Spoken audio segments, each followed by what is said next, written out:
Om.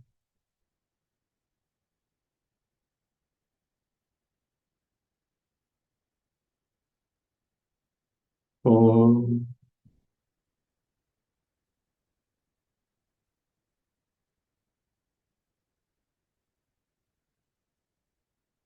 Om.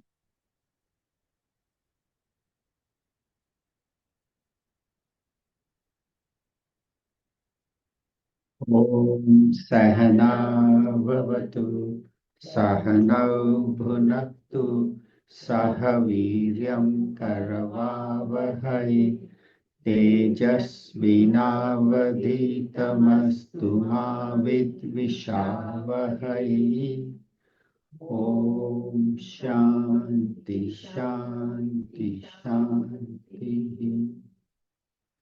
ॐ समस्तजनकल्याणे निरतं करुणामयं नमामि चिन्मयं देवं सद्गुरुं ब्रह्मविद्वरं सद्गुरुं ब्रह्मविद्वरम् ॐ पार्थाय प्रतिबोधितां भगवता नारायणेन स्वयं व्यासेन ग्रथितां पुराणमुनिना मध्ये महाभारतम् अद्वैतामृतवर्षिणी भगवती अष्टादशाध्यायिनी अम्ब त्वामनुसन्दधामि भगवद्गीते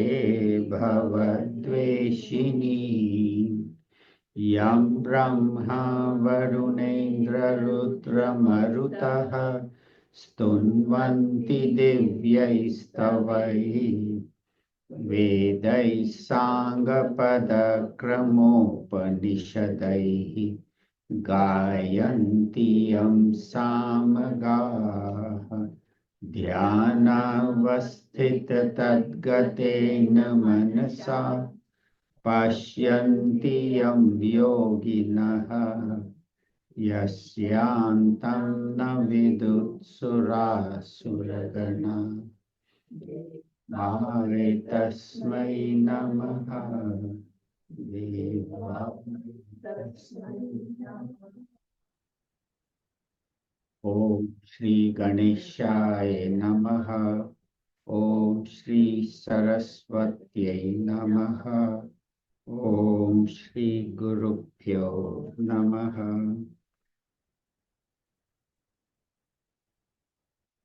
Hari Om. Today we will be beginning the 4th chapter, which is a shift in the teaching. So we will just cover the introduction, which is on the website, also on the WhatsApp, and also on the board here. Those on Zoom can follow on the WhatsApp. So far we have covered 3 chapters of the Bhagavad Gita. The first one was Arjuna Vishad, Arjuna's sorrow, Arjuna's confusion, and his unwillingness to do his duty because he was deluded, he had misunderstood the meaning of the scriptures. And Bhagavan in the 2nd chapter systematically explains to him why his thinking is wrong, and then immediately introduces him to the highest teaching, that you are not this body, none of the warriors here are the body, we are all that supreme Atma, and nobody dies.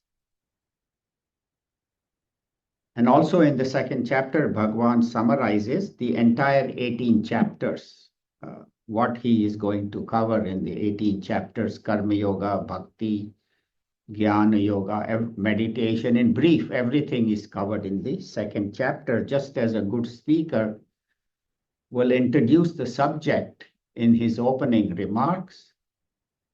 And then from 13 to 17 is the actual teaching. And in the 18th chapter, Bhagavan summarizes. So after this introduction in the second chapter, Bhagavan very exhaustively covers Karma Yoga in the third chapter, because we are not, he felt that Arjuna and we all are not at that level right after the second chapter to go to Jnana. And we are all working, we are all doing karma. So how to work in the world and how to make every action as a service to Bhagavan and to the world, very detailed in the third chapter, Bhagavan covered. So Karma Yoga is essential to go to the path of knowledge. And so in the fourth chapter, Bhagavan Sri Krishna is introducing the path of knowledge, Jnana Yajnas. And this Jnana will be covered throughout the entire Bhagavad Gita. The entire Bhagavad Gita has the essence of Jnana Yoga, and it is a theme that is throughout all the 18 chapters. So I will just cover a few of the points that will be covered in the fourth chapter. Somebody asked Puja Guruji, Swami Tejomayanandaji, who was the worldwide head of the mission from 1993 to 2016, somebody asked Guruji, who is a Hindu? What is your definition of Hindu? So we think, well, one who is born in a Hindu family and so on. But Guruji gave a very beautiful explanation of what a Hindu is. And that is what we should all believe. So the first point was that one who believes in the Vedas. Vedas come from Ved, which means knowledge. So the Vedas are eternal. Knowledge is eternal. So Vedas are not any particular text, any particular time in history, any particular prophet, but was given to us over thousands of years by various rishis, various realized masters, and passed on. And so this knowledge of the Vedas, and if we believe in the wisdom of the Vedas, then that is one important point to be considered a Hindu. Secondly, Hinduism believes in avatarvad. What that means is that Bhagavan from time to time incarnates on this earth to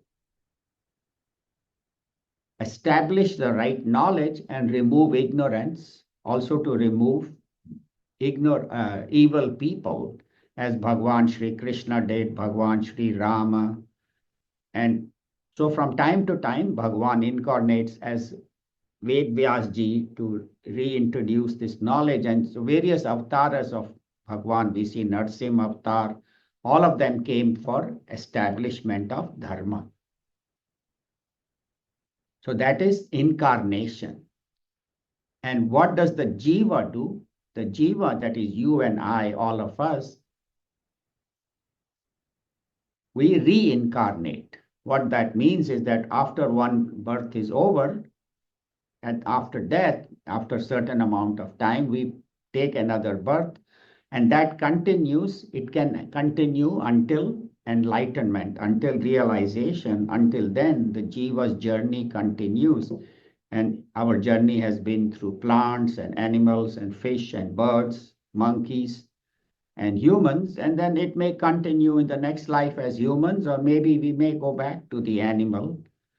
So that is jiva, that is the theory of reincarnation. And each one of us in each birth carries certain vasanas, and our karmas, our good and bad karmas, we carry whatever we have not suffered, the results that we have to undergo in the subsequent birth. And so the karma theory, that whatever karmas I do, I get the results. And the only way to get out of this bondage of karma is to do karma yoga, where I do actions without I, me, and my, without ego, and do unselfish actions dedicated to Bhagavan, and as an humble instrument. actions done with that kind of an attitude, karma yoga, will reduce our vasanas and take us on the higher path. It purifies the mind. When we do these kind of actions, our mind becomes pure because I have less anger, greed, jealousy, selfishness as I am doing actions for others, arrogance, pride, all that. And karma yoga again should be done without arrogance, with that I am helping somebody. It is Bhagwan helping. I am just an instrument. Actually, Bhagwan is doing everything. In Ramayana, I have mentioned in other classes, in Ramayana, there is a very beautiful line in Balkand. Tulsidas ji says, Hoi wo soi jo Ram rachi rakha. Whatever happens, it is Bhagwan alone doing it. He alone is doing it. I am doing nothing. I am just, as an instrument, Bhagwan is choosing to use me. He could have chosen anybody else to do his duty, but if I have an effort to help somebody, then that is, he is doing it through me. In fact, today we are celebrating not only Holi at the Chinmaya Mission, but also the Chord Walkathon, where we are raising funds. Chord is a beautiful organization which has a lot of activities throughout India and Sri Lanka and Chinmaya Mission. We raise funds for underprivileged children and for women empowerment in India and Sri Lanka. So today is the day for Chord Walkathon. Our children will be walking. A lot of people have donated.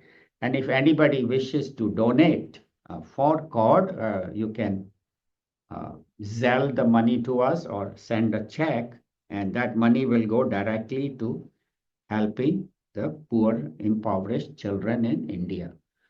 So karma and karma yoga, that also we believe in. And then parampara. We don't say that there was one prophet who came at some time in history and from him the religion started, which is okay. Other Semitic religions believe that Muhammad or Jesus or Zoroaster or Moses, they came and started at a particular period in time, and that's the Bible or the Quran or the Jewish text, Torah and all. But we believe that our knowledge is eternal. There is no particular time. When did Hindu Dharma start? It is beyond time. It is eternal. Whenever the time started, Hindu Dharma started, and the teachings and the knowledge is ongoing. It is infinite. Guru Shishya Parampara. So Guru in the beginning got this knowledge from Bhagwan in their meditation, all the gurus, and they passed it on to their Shishyas, and Guru Shishya Parampara. And that is how we honor our Puja Gurudev, who has brought this knowledge to us, which he got from his Guru, Tapovan Maharaj. Then we also believe in the 4 stages, the Brahmacharya, the Grahastha. Brahmacharya is the student phase up to the first 25 years, then the Grahastha from 25 to 50. And then from 50 to 75 should be Vanaprastha, where you withdraw from the world and slowly withdraw from children and grandchildren and spend more time in spiritual learning. And then 75 onward is sannyas, where you have absolutely almost nothing to do with the world, and your life should be totally devoted towards this spiritual path. So the 4 stages. So these are the topics that are covered in the 4th chapter. Some of them are in detail, some mentioned. And then 4th chapter also contains a lot of yagnas.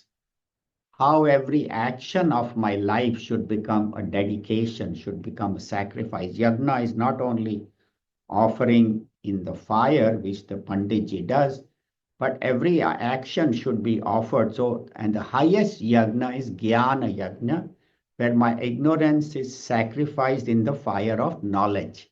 So Bhagavan says, among all the yagnas, Jnana Yagna, Sarva Yagna, Jnane Parisamapyate. All yagnas end in knowledge, and the knowledge is the highest.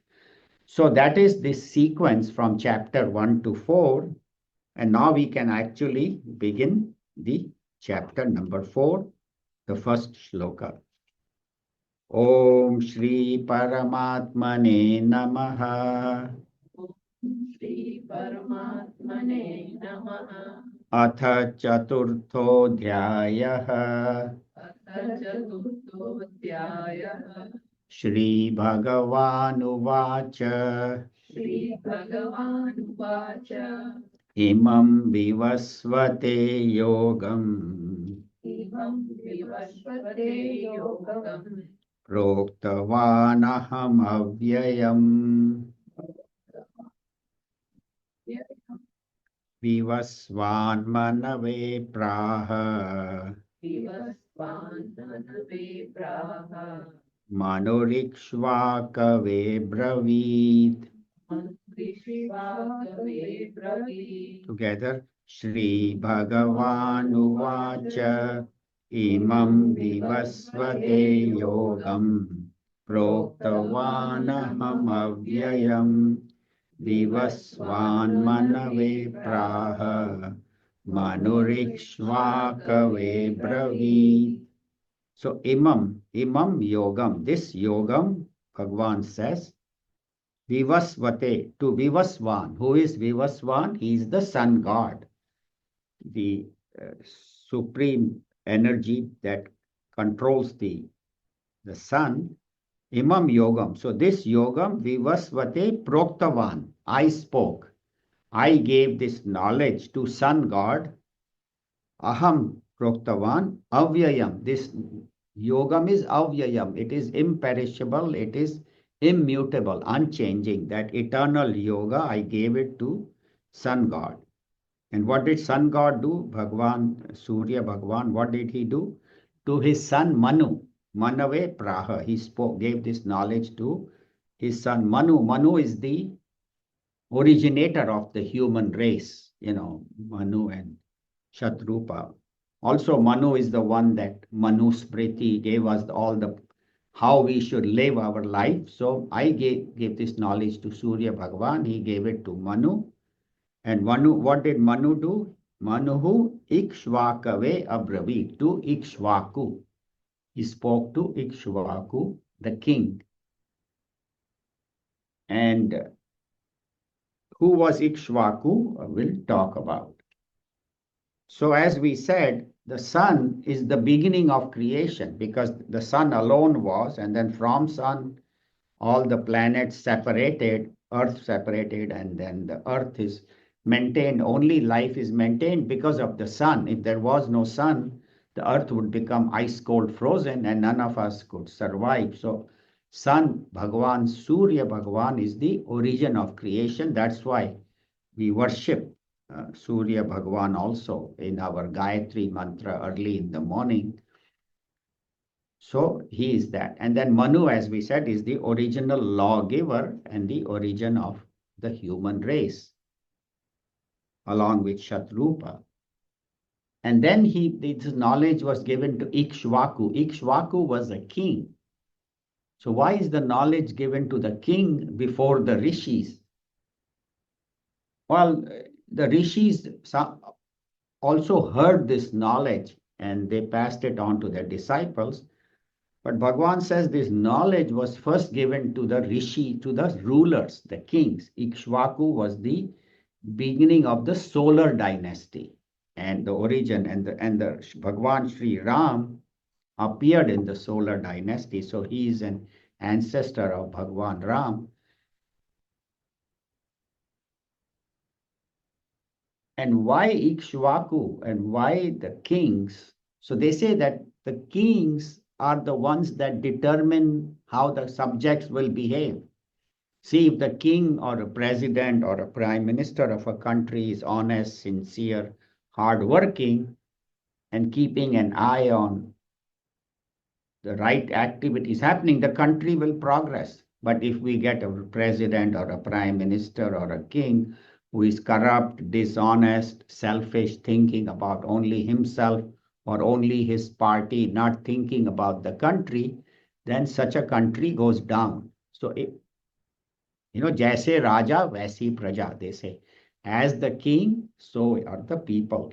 So it is very important that our administrators, our rulers get this knowledge of the Bhagavad Gita, because when they are honest and sincere, the country progresses. So Ikshvaku was given this knowledge first. Now Ikshvaku, it's a very beautiful, his life was beautiful.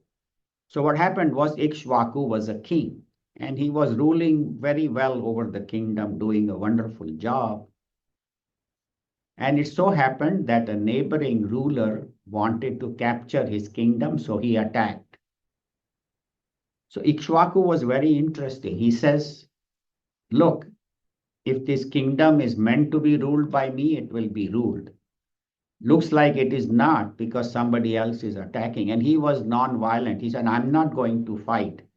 If somebody attacks, let him have the kingdom. So he gave up the kingdom. Without a fight, he surrendered to this other king and became an ordinary citizen. He would roam around in the town and do some odd jobs. If he had got food, he would eat. If not, he would. Very, very evolved soul, we might say. Well, but that's how he was. I'm not going to fight. And so for a few years, that king ruled. And then it so happened that the king died, the one who had captured the throne. Ikshvaku was, of course, ordinary citizen. And the king had no child, had no son, no daughter, no one to take over the kingdom. So in those days, the custom was that if a king dies without an heir, without anybody to succeed him, then they used to get a she-elephant and give her a garland in her tusk, in her trunk. And she would go around, and whoever next she put the garland would become the king again, would become the king. So all the prayers were done, and the elephant was found, and a lot of announcements were made, and the town people and the kingdom people all gathered around, to see who will get the garland. And Ikshvaku was there too. He said, "Okay, let me see what's going to happen." He had no desire that I have to be king. And it so happened the she-elephant walked around past everybody and put her garland on Ikshvaku. So then he became the king again, and then very, very beautifully, the rest of his life, he took it. So that's how evolved he was. And so that's what they say, that the rulers and the leaders have to get this knowledge first. And then Bhagwan Sri Krishna is giving this, said, I gave this knowledge to Vivaswan, and Arjun will ask her before, okay, Bhagwan, you were only born 65 plus, around 65 years ago. How could you have given this knowledge to Surya Bhagwan, who was there millions of years before? So we will hear that later in the 4th chapter. So Sri Krishna says, I as the supreme reality, I am the one. So this knowledge has originated from Bhagwan himself. It is not again from some human, but it is superhuman. The supreme reality is the source of this knowledge. And this knowledge is eternal. So there is no time when the Vedas and this knowledge was not there.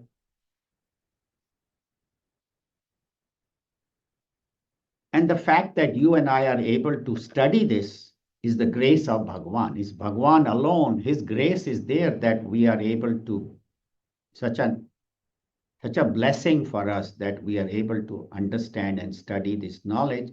It only can come from him. And of course, Puja Gurudev Swami Chinmayananda Ji, who then brought this knowledge to the masses, to all of us. So we express our gratitude to Bhagwan and to Puja Gurudev. And we'll now go to the second verse. Chapter 2, shloka number 2. Evam parampara praptam imam rajarshayo viduhu sakale neha mahata तथा देवेन्द्रमहता Yogo nashtah parantapa. Yogi नष्टपरन्तप Evam parampara praptam. Imam rajarshayo viduhu. Sakale neha mahata. Yogo nashtah parantapa. So evam, so in this way, thus, parampara praptam. So as we mentioned, Guru Shishya parampara, as I mentioned in the introduction. So this knowledge, if somebody says that I am giving you this knowledge and it is my thinking, I have originated, we should do namaskar to him and Hari Om and walk away, because this knowledge is nobody owns it, nobody can begin it. It is coming from his guru to Shishya to guru to, and ultimately Bhagwan himself. That's why we say Sadashiva Samarambham Shankaracharya Madhyamam Asmadacharya Paryantam Vande Guru Paramparam. So Bhagwan Shiva is the origin, then Shankaracharya ji, then my guru, Puja Gurudev Swami Chinmayananda. That's how I prostrate to this Guru Shishya Parampara. So Parampara Praptam, having gone from Guru to Shishya, Imam Rajarshaya Viduhu. So this knowledge, who came to know? The Raja Rishis. Viduhu, they came to know. But Arjuna says, then what happened? Why is this? Why are you revealing to this to me? So Bhagwan says, Sakalena iha. Iha means here. Mahata kalena, by a long period of time, yogaha nashta parantapa. Oh, scorcher of enemies, parantapa, the yoga has been destroyed. Means destroyed means not destroyed, but it is hidden. It has gone into disuse and it is not being practiced. So why? So we'll see. So the word parantapa means Paran Shatrun Tapayate iti Parantapa. What is Parantapa? One who gives sorrow to his enemies. And Arjuna was such a great warrior that when he was in a war and the enemy warrior saw, oh, Arjuna is ahead of us, they said, Apni to khair nahi. Today my life is over.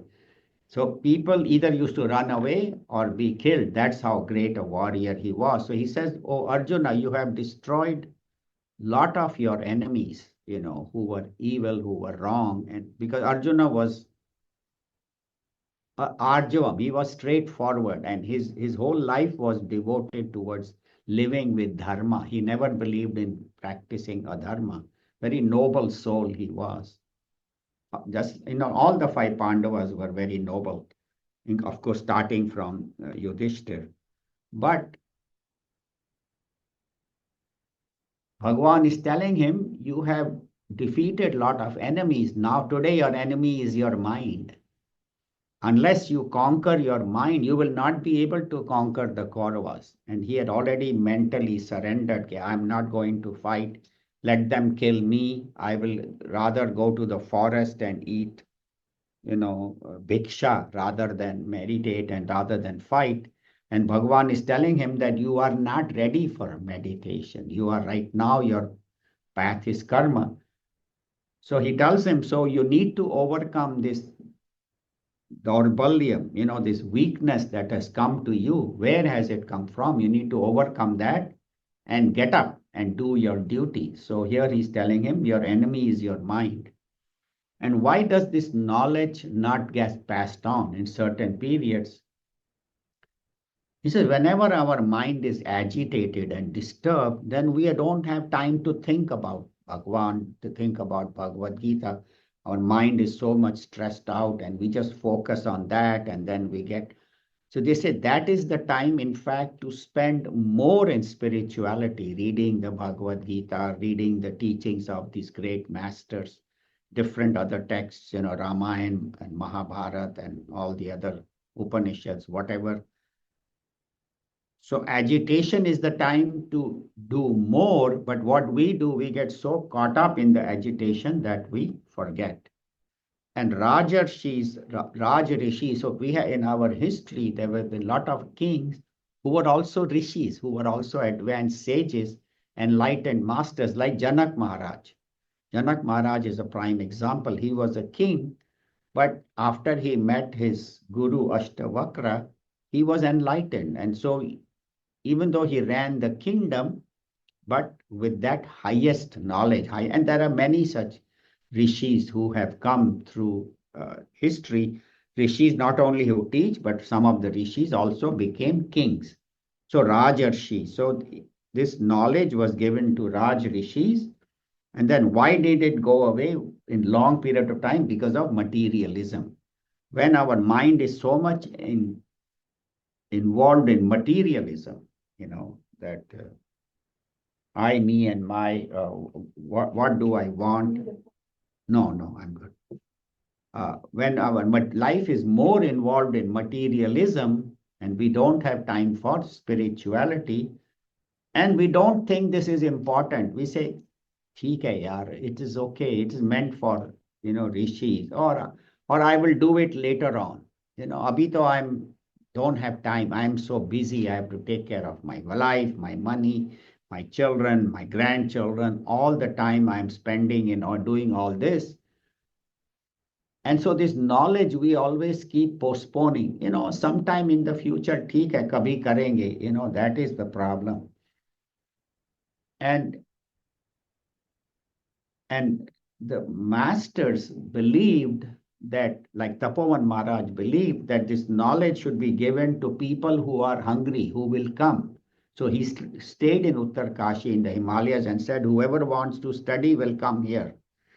And it's so hard to go to Uttar Kashi in the Himalayas, live in the mountains and bathe in the Ganga at 4 o'clock in the morning, ice cold water. And so hardly any students, two or three he would have, and he would say, "ठीक है, I'm fine." He didn't want to become very famous or have a great following mission. He lived in a simple hut and ate simple food, and whoever came, they had to live that life. But Gurudev realized that people are not going to come to the Himalayas or to the forest to study. I have to go to them.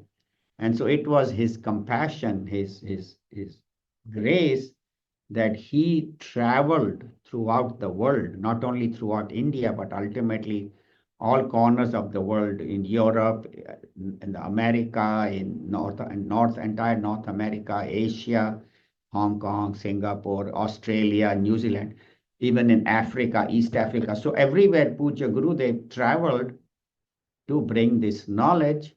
But as we mentioned, with time, people forget. So later on, this knowledge has been forgotten, and time to time masters come to remind us. And Puja Gurudev, of course, established the mission where he had this teaching program in Sandipani.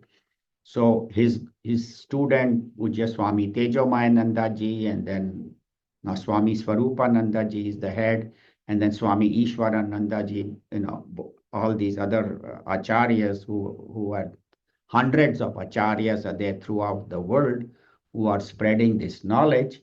So this knowledge is being maintained by Chinmaya Mission. That's why Swami Chinmayananda is, because when he started this teaching in 1950, the study of Hinduism was very, very done only by a few people, this highest knowledge.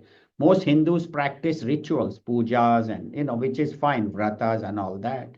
But this intellectual knowledge was not being practiced. And that's what Puja Gurudev's contribution to society is, that he revived this Sanatan Dharma. So that is what we say. So now Bhagavan is saying why this knowledge was given to Arjuna. Why is he giving it to you? Shloka number 3. Sa evayam maya tedya Yoga Prokta Puratanaha Bhaktosi me sakha cheti. भक्तोऽसि मे सखा चेति Rahasyam hetaduttamam. रहस्यं तदुत्तमम् Together, sa evayam maya tedya yoga prokta puratanaha bhaktosi me sakha cheti rahasyam hetaduttamam. So, that sa eva, that alone, that knowledge which has come down through generations by rishis, Maya, by me, te, adya. Adya means today, now, this knowledge that has come down from the time immemorial, this yoga, proktaha, has been spoken to you by me today, or is being spoken by me today. And this knowledge is puratana, it is before time, it is shashvat. That's why they say sanatan dharma, that which is eternal dharma. So this eternal knowledge has been revealed by me today to you, O Arjuna, and through Arjuna, we all got this knowledge. So we have to be grateful to not only Bhagavan Sri Krishna, but to Arjuna. It was because of him that we are able to get this knowledge, because he asked the question to Bhagavan in the second chapter, Shishyasteham Shadi Mam Tvam Prapannam. I am your disciple. I surrender to you. So please reveal this knowledge to me. So this knowledge today has been revealed by me to you. Why? Bhaktaha asi, you are my devotee. And me sakha cha. And not only are you my devotee, you are also my friend. Arjuna and Krishna were best friends, and from childhood they played together, and they did a lot of things together, and even throughout they kept their friendship. And then, of course, Arjuna married Bhagwan Sri Krishna's sister, Subhadra. So they were also brothers-in-law. So he says, you are my devotee, you are my friend. Rahasyam hetaduttamam. This supreme secret I have revealed to you. So why secret? So we'll talk about that. So as we said, the first criteria is devotion. We must have devotion to Bhagwan. We must have devotion to Guru. We must have, see, Gurudev in his commentary says that other knowledge, material knowledge, secular knowledge, you can go to college and your teacher will be sitting somewhere on top and there will be 150 or 200 students. He will be talking to them, and on the TV you can see him. And nowadays that people don't even go to college. They do online, education, where the teacher may be in Boston or Columbia or somewhere else. And from there, the teacher is speaking, and online 50,000 students or 10,000 or 20,000 students are listening. And that seems okay. But in spiritual knowledge, that cannot happen. Though, of course, a lot of us do listen to videos on YouTube and internet and all. But the best means of getting knowledge is to sit with a teacher if you can, a live teacher, and attend as much as, if you can't, like, people do listen on Zoom. So that's why when Swamiji's come to Bakersfield, we encourage at least people who live in Bakersfield to attend in person. Because now we are going to have Swami Aparajita Nandaji coming April 21 to 24. Most wonderful teacher. Not only is a wonderful teacher, his presence is so soothing, so wonderful. So being in close contact with the teacher, there is no substitute for that. Yeah, if you cannot and if you have to attend on Zoom, it's okay, nothing wrong. But as far as possible, the intimate contact, because then you can ask questions to the teacher on some, if he's talking on Zoom or internet, you cannot ask him question. This talk he may have given, 6 months ago or a year ago or whatever. So the ability to ask question, so the feeling that my guru is, so devotion not only to Bhagwan, but devotion to the guru. So our Puja Gurudev, we should consider, that's why we say, Tvameva Mata Pita Tvameva. Guru, you are my father, you are my mother. You are the supreme Brahman himself who has appeared on earth. So, because of Brahman, with Brahmaiva Bhavati, knower of Brahman becomes Brahman. So, oh Gurudev, you are that. Then he says, not only you are my bhakta, you are my sakha, you are my friend. And as we said, they were friends from childhood, but there's another story. Some of you may have heard it, but I'll just cover it in brief. So the story of Kirat, where Arjuna was in the forest and he was learning to shoot and he was practicing for 12 years because he knew that he will have to fight the Kauravas. And so Bhagwan Shiva wanted to test him. And so he appears as a hunter, and it so happened there is a wild boar running through the forest and he charges towards Arjuna. Of course, Shiva probably sent that boar, and Shiva was close by as a hunter, as Kirat. And so Arjuna sees him, and the hunter sees the boar, and they both shoot the arrow. And the boar, of course, the wild boar instantly dies. Arjuna says, "This is mine." And Shiva says, "No, this is mine." And so they start arguing. So Arjuna finally said, "Okay, you can have it." So Shiva said, "You just gave it up like that?" He said, "Yeah." He said, "Who are you, by the way?" Shiva asks him, Kirat. He says, "I am Arjuna, the great warrior." Arjuna, I never heard of Arjuna. I don't know who Arjuna is. I don't know who you are. You say, Arjuna, you are a warrior? Hoga, maybe hoga. So Arjuna said, oh, he felt insulted because, everybody in the kingdom knew who Arjuna was. He says, you know who are my brothers? The great Pandavas, the 5 Pandavas, Yudhishthir, Bhim, Shiva. I never heard of the Pandavas. I don't know who they are. I don't care. That we belong to this great dynasty. He said, hoga, I don't care who you are, which your dynasty. Tell me something that is important. ये सब बेकार चीजें बता. So he said, you know who is my best friend? He said, Krishna is my best friend. So Virat said, Krishna? Who is that? That butter stealing thief who thinks he is Bhagwan and just playing the flute and roaming around uselessly? He is your friend? You think that is something great?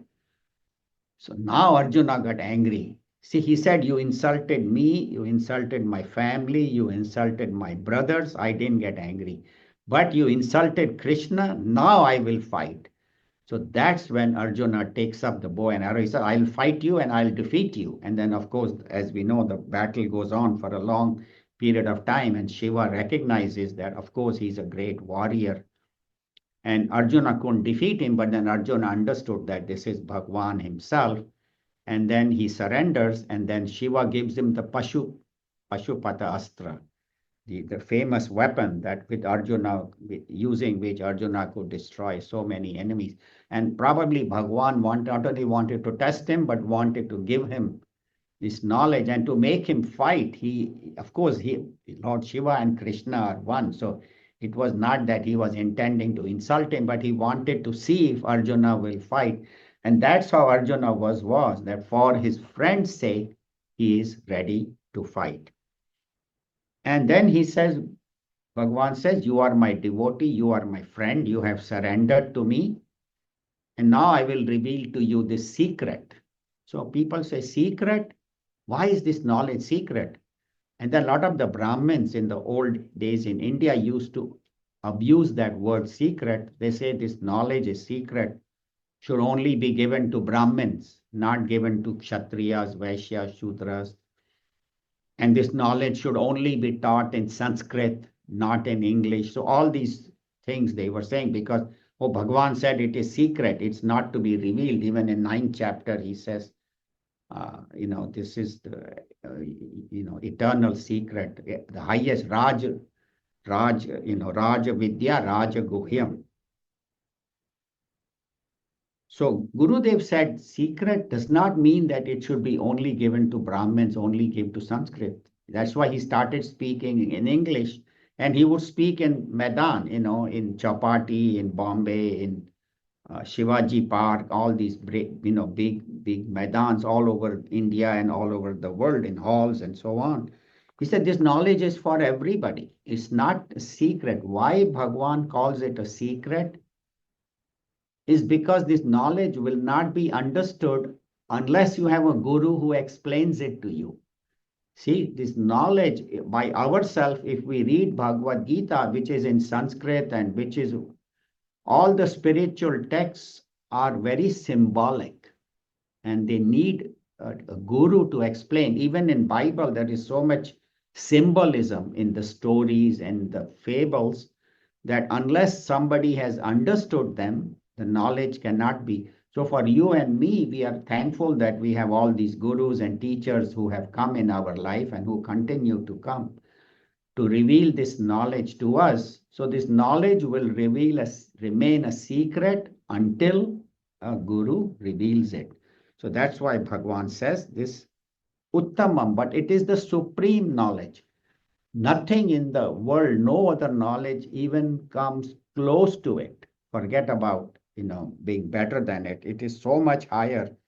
But we give so much importance to material knowledge. Oh, I must know about finance, I must know about stock market, and I must know about politics, and I must know about, what is happening in the world and science, which is okay, nothing wrong. We have to know these things, but nothing compares to this spiritual knowledge, which is the highest knowledge, Uttamam. So that is what our idea should be, that my goal in life should be to obtain this knowledge, not just to put a check mark. Okay, I know physics, I know chemistry, now I know Bhagavad Gita, another feather on my cap.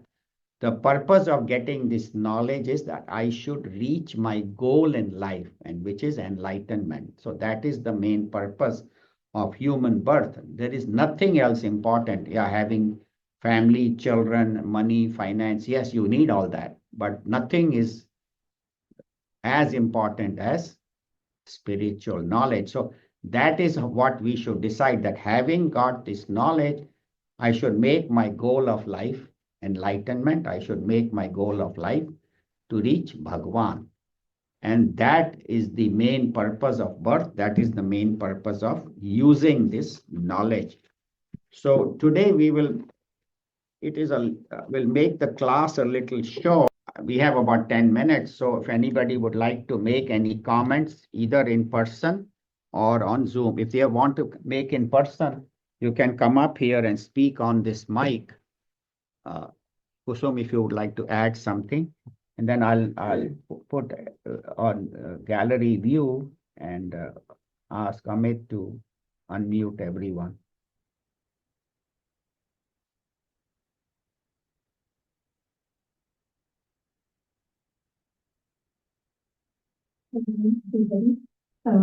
I think the change from Karma Yoga to Jnana Yoga that we started the chapter today, and this is the path of knowledge, which we all have to pass through that arch of that knowledge to reach the final stage of self-realization. All of the seekers may be practicing different paths, and according to their psychological and cultural values, but all must pass through this knowledge path before they reach the temple of the self-realization. So I think we should keep on doing all of the other practices, but finally have to go through this knowledge, have to attain this knowledge to realize.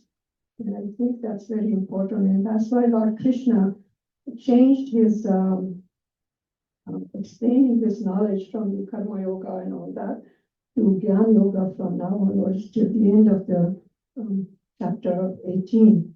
And he also in this chapter shows not only as an ordinary person, as a friend of Arjuna, but also he shows through the chapter when we go through how he is Lord himself, the Brahman himself, the omnipotent, omnipotent personality, and then he explains all the reincarnations also.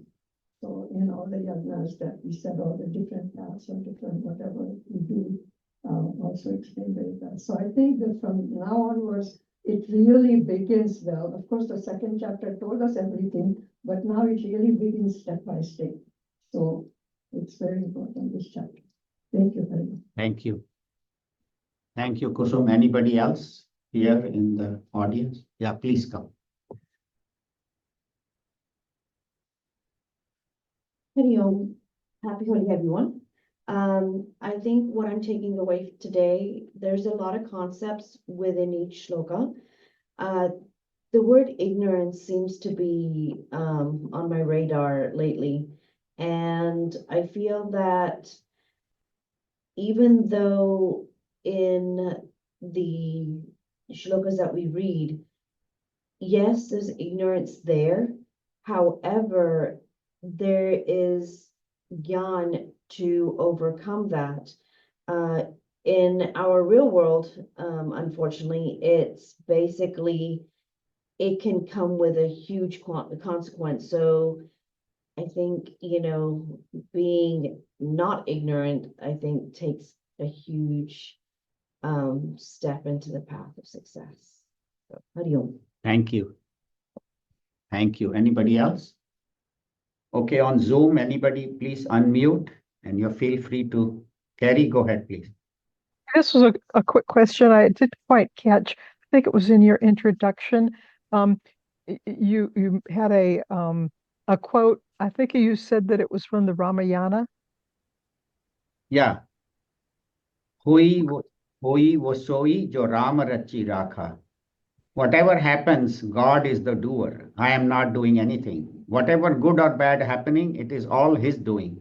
That Oh, is that was you put that on the Thursday groups. No, on the Thursday group, I put today's meditation shloka, today's meditation talk. Hoi vo sai jo Rama. Yeah. That we earlier, Sharad had asked me one time to put it on there. I just saw it and I thought, oh, that looks like what.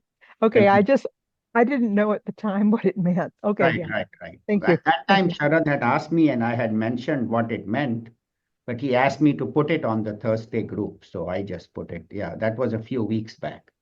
Okay, thank you very much. Thank you. Krishna, go ahead, please. Can you see me? Yes, very clearly. Go ahead. Yeah. Hari Om.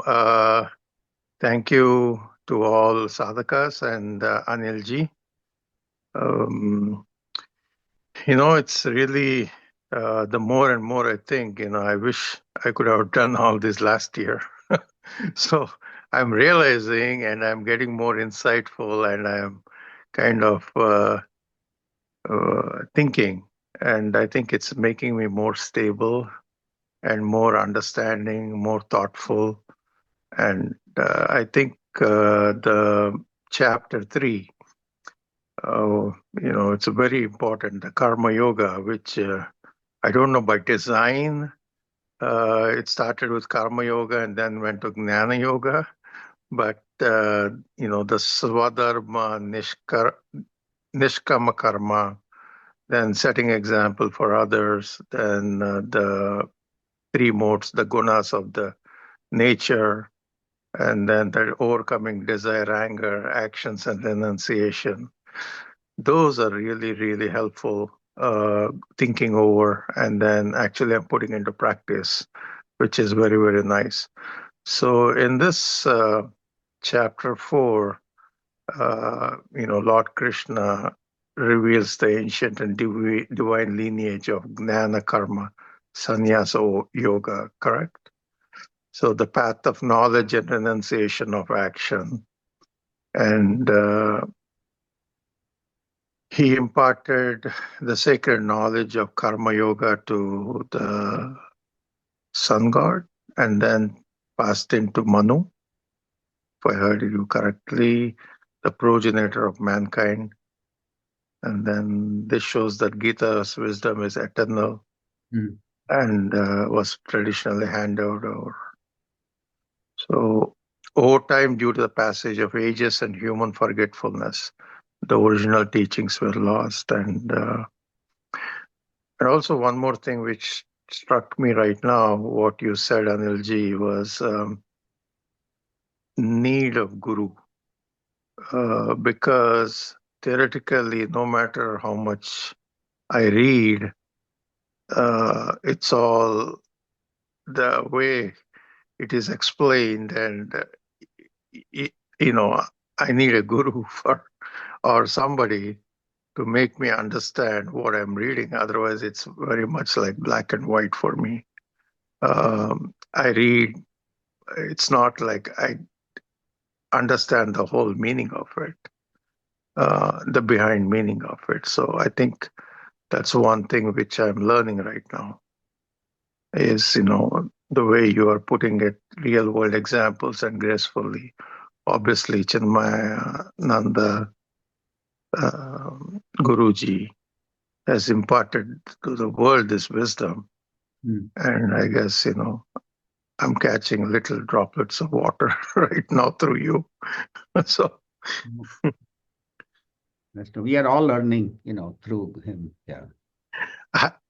One thing I wanted to ask you is like, it's a question, but I don't know, like, because you've been for a long time and I'm understanding more and more of your vast knowledge.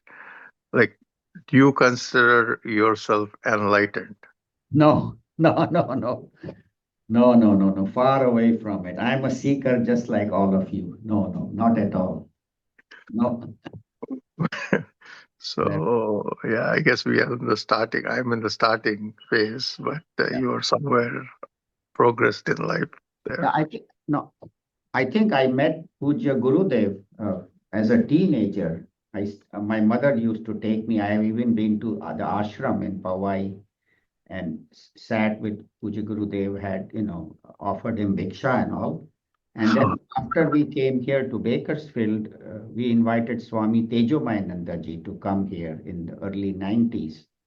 Pujya Gurudev came for one lecture in 85 at Cal State. And then after that, Swami Tejomayananda ji, after Puja, before Puja Gurudev's Mahasamadhi, when he was Acharya of San Jose, he came several times, 3 or 4 times, and kind of started this Jnana Yagnas. And owes a great debt to Puja Guruji for having come and inspired us to start this mission and start this activity and teaching and study groups. So I think it is just from, and then after that, of course, Swami Chidananda was there, Swami Ishwarananda, and then all the others, Swami Aparajitananda, all the other Swamijis that have come through, to us. And then Neeru and I, we often go to Piercy in Northern California where they have retreats, where they have 1 week, 2 week intense teaching sessions, and that has helped us a lot. So I would encourage people to go to, in the summer, they have 1 week or 2 week sessions in Northern California in PRC, where this knowledge is imparted. So I think all from these, and just by studying on my own little bit, I have got this. But thank you everyone for your kind comments. I really appreciate it. And I think we can end now. It's 12 o'clock. We'll go into the main hall and do the walkathon, the holy celebration. Om Sarve Bhavantu Sukhinah, Sarve Santu Niramayaha, Sarve Bhadrani Pashyantu, Ma Kaschid Dukha Bhag Bhavet. Om Asato Ma Satgamaya, Tamaso Ma Jyotirgamaya, Mrityorma Amritam Gamaya. Om Shanti Shanti Shanti. Hari Om Shri Gurubhyo Namaha. Hari Om. Thank you. Hari Om.